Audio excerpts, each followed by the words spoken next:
Cowboy, welcome back to Ottawa. In your last fight against Alex Hernandez, we saw a guy who spent a lot of time trash talking. He was going to do such and such and such and such. Obviously, didn't go his way. Now you're about to fight somebody who there seems to be a lot of mutual respect between the two of you. Can you talk a little bit about the trash talking? Does that further motivate you? Is it necessary? What's your take on that? Because you've been one of these fighters that says multiple times, people in the back are very cordial with you, and then when the mic's on, they turn. So I want to get your comments on that. Oh man, this is a sporting event, man. That's what we do. So why, just because we fight doesn't mean I gotta hate you. Me and Al we were out here in Ottawa doing a media tour, and we did a couple of interviews together. It's like, why can't we be cordial? Sure, you don't have to like me, but let's at least be cordial. We don't need to have bad blood. So it was kind of a relief to finally have a guy that could stand there and and just shoot the shit a little bit. I don't think the trash talk helps anymore or not. I feel like I'm still gonna fight you just as hard, whether we're buddies or not. The same with like Yancy Madero, him and I are good pals. So we went in there and fought. I fought a couple of my friends, so it's good. Was there ever an opponent that you genuinely disliked and still do? Nah, I let all that go away, man. Don't bother me anymore. You've always had a very easygoing personality kind of thing, like you said. And then when you get in the ring, you just said you love fighting. What is it that just gets you going when you're in that ring that makes you want to go that extra mile? Oh man, I don't know. I like thoroughly love it. Like there's just something about me. Before it was going out on Friday night, Saturday night, picking fights in the street. It was just being an idiot young kid, and I get to still do that now. So it's I just love it. I love training, sparring, fighting. Saturday night, to me, there's nowhere I'd really honestly rather be than in that ring fighting. Even as your fighting style too, what do you do just to prepare for fights? And you just really you go out there and you just lay it all on the line almost every fight. Yeah, I don't know if I have to prepare. It's just I think it's in me. You know what I mean? It's not like I get back like, yeah, it's time to go. I get pumped up by. I feel like right now I could just click it on and we could fight. And I don't know, it's a sickness I have. I don't know. The idea of retirement like a foreign concept to you? What's that? Is the idea of retirement like a foreign concept to you? Oh yeah, I don't know if I'm ever gonna walk out. Literally, the UFC is gonna have to say, "That's enough, cowboy. That's enough. You can no longer walk out with a walker." So. Donald, there was a little bit of drama around the last fight with the Mike Perry stuff and the Jackson Wayne camp. Is that all behind you? He's not even with that camp anymore, I don't think. Is that behind you, all that stuff? Oh yeah, it was behind me. After it is what it is. Yeah, it sucks the whole Jackson splitting from them. Greg is a good dude.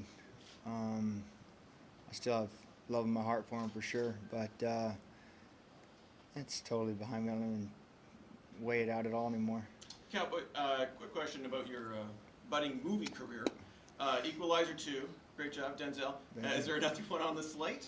Are you looking to get into movies after UFC? They have stunt doubles. Yeah, I like doing the stunts. The movies are fun. I just finished a movie with Mark Wahlberg called Wonderland. It should be coming out here pretty soon. That was a lot of fun.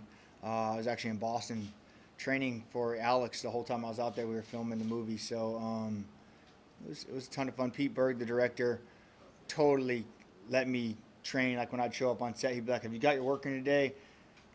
Go work out. Take your guys, go work out, and come back when you're done." So it was really cool having Pete all in on the training for the fight, and it was fun, man. The movies it's a different world. It's definitely where I plan on going when I'm done. The next Rock. The next route. No, I wish. Damn, that'd be something.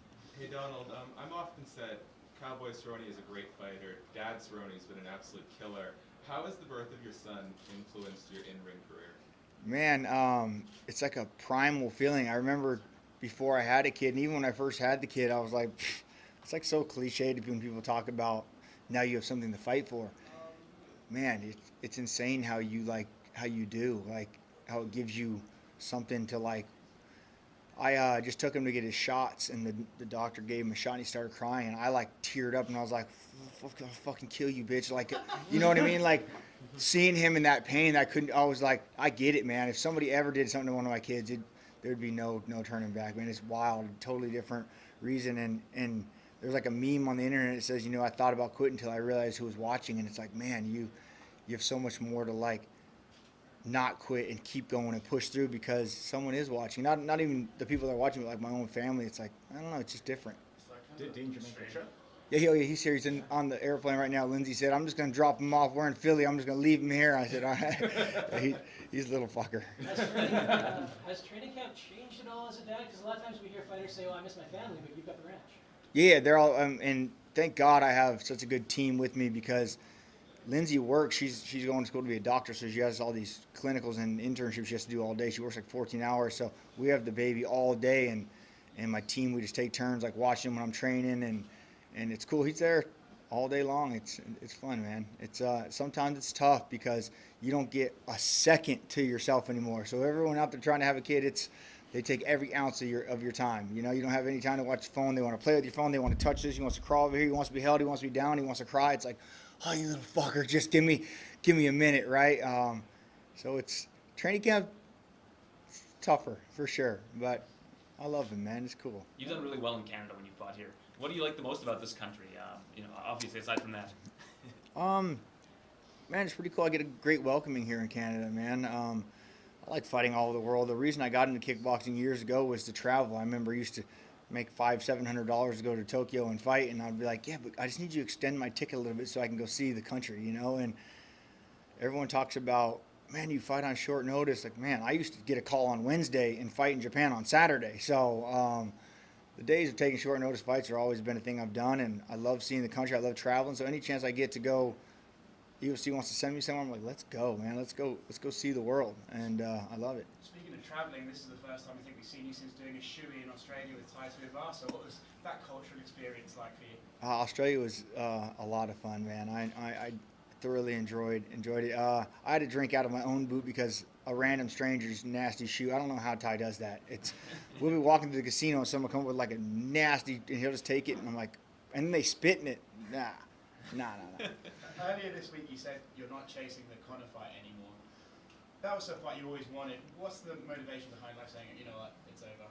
It's just hard, like especially for this fight. Like I said, we're gonna wait for Conor. He agreed.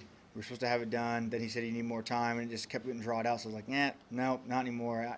I love fighting, man. I don't like sitting and waiting. So if the fight ever comes to be, I'll gladly take it, you know. But right now we're going to chase that belt, and last thing I need to do. I guess the objection there would be, maybe you'd have to wait a little longer for Conor, but the payday would probably be, significantly more than what this fight is probably. See, I don't know about this payday talk you guys are talking about. Everyone thinks you fight Conor, you get paid. We're under contract, man. And now with the ESPN thing, the pay-per-view buys are already done. It's not like we get, so it's a big misconception. Conor might get paid. Cowboy maybe get a little bump, but it's not a $10 million night for me by any means. I need to go get this belt. That's where the real money is, man. Aside from the money, I love it. I fucking fighting 4 or 5 times a year, man. I enjoy the training camp. I enjoy this. The whole process, man, to me is fun. I'm gonna miss the shit out of it one day when I'm done. But right now I'm in it and I love it. And like I said, getting all the team to fly out to the ranch, we fucking play paintball, go on the lake, go snowmobile, and to me that's the most important part. Building like friends and family for life, and memories. We were just sitting there talking about back when Leonard Garcia used to live with me and the old days, what we used to do and how wild and fun it was. We were just sitting around after training and talking and like, man, one day we're going to be sitting here talking about this camp, and it's fucking cool, man. It's the whole experience for me. I love. You've done this dozens and dozens and dozens of times. Is there anything still in the sport that surprises you to this day? No, just the new kids coming up surprised me, man. That for sure. Like that they think they need to talk shit and do all that. I don't understand that part of it. But if I'm the old dog, letting them know, like, man, just enjoy it, have fun. Because this is a sporting event, right? This media, it's all part of it. Everything has to do with it. So you see a lot of the old dying fighters, the Robbie Lawlers and the guys that just went in there and fought. They're starting to die off, and you see the athletes that are trying to become fighters come in, But I don't know. We'll see. We'll see how the new evolution changes. Do you think the days of like short notice 155-pound fights are over, just because of how dreadful the weight cut is and having to do that without a really, like a full camp? I don't know. I've taken 55 fights 7 days later, so it's tough. I wish they'd bring a 65 weight class in. That would be where I would go. I'm at 63 right now, so 64 right now. I would gladly step on the scale and go. On the journey to the title, you're usually quick to have your eye on the next card, on the next event. Is there a particular 4th of July. Yeah, 4th of July. Yeah, that's what I'd like to fight in 4th of July. That's such a fun Vegas, the boat, the RV, the whole fan. I mean, I love Vegas, man. And International Fight Week is a good time. So if they can get me a turnaround that fast, probably not going to happen. But hey, let's try. Back at 155, what will it take for you to make another run at this lightweight title? It's funny everyone keeps saying that, like, man, you're back at 55, you're doing great. Man, I left 55 at number 2. Like, it's not like I was just getting my ass mauled and I couldn't hang it anymore. I couldn't make the weight cuts, and I was like, oh, I just went to 75. It was just an option, and they're like, oh, let's keep going. And so yeah, I'm just back, making my way back to where I left, and plan on going to get the belt, man. It's time. I've never really pushed that issue before. I was just like, I want to fight, but secure my legacy. It's time to go get the belt, man. Let's do it. Hey Donald, Chael Sonnen told a story earlier this year about dinner he had with you at a Nobu in Melbourne, Australia. He called it eventful. He compared you to Wyatt Earp. Do you have any fond memories of that dinner? Oh, of course, yeah. So I get a little wild sometimes when I drink, and we were at a sponsored event, and it just, what is what it is. But I'll never change for anybody, man. You know, that's just who I am. So I'm gonna drink, and I'm gonna have a good time, and I'm gonna love life, and hey, it is what it is. Looking across the octagon, you know, going up against a guy like Al, he's spoken about wanting to get into that title fight as well. Like after you know, how do you prepare for a guy like this who might be not overlooking you, but just, you know, you want to get to that title as well? I mean, that's what you get to the top of the ladder, right? So everyone wants, right? So we're fighting for the same position, but yeah. I don't know if I prepare any different, man. That's what everyone else, you don't watch tape, you don't study. Like, man, I'm the boogeyman. I'm the guy they want to watch. I'm the guy they need to study. I've been in the sport so long. Like I said, this is my 41st walk into the Zuffa octagon, right? I don't think Al's going to show anything. Oh, wow, I've never seen that before. What the hell, you know? So I just go in there and have fun and do what I love, you know? And he's going to try to come hard early because I think I'm a slow starter, you know? But let's go, motherfucker. I love it. Let's blow the roof off this place. Let's go 5 rounds nonstop. Can you keep the pace? I can. I was born with great cardio. I have great cardio. I'm in shape. I didn't take a day off this camp. You know, we really focused, we really trained hard, and we had a lot of fun. But a lot of things been spoken about your mentality, and maybe sometimes in the locker room you know you're not going to win. Was it getting that record of like the most UFC fights, this 41 number? Did that do something to you mentally? Like, well, I've done this as much as anyone else in the world has ever done this. Does that make you think like, well, shit, I must be pretty good at it at this point? yeah, you mean, sometimes I think, man, maybe I just got those by default just for being here this long.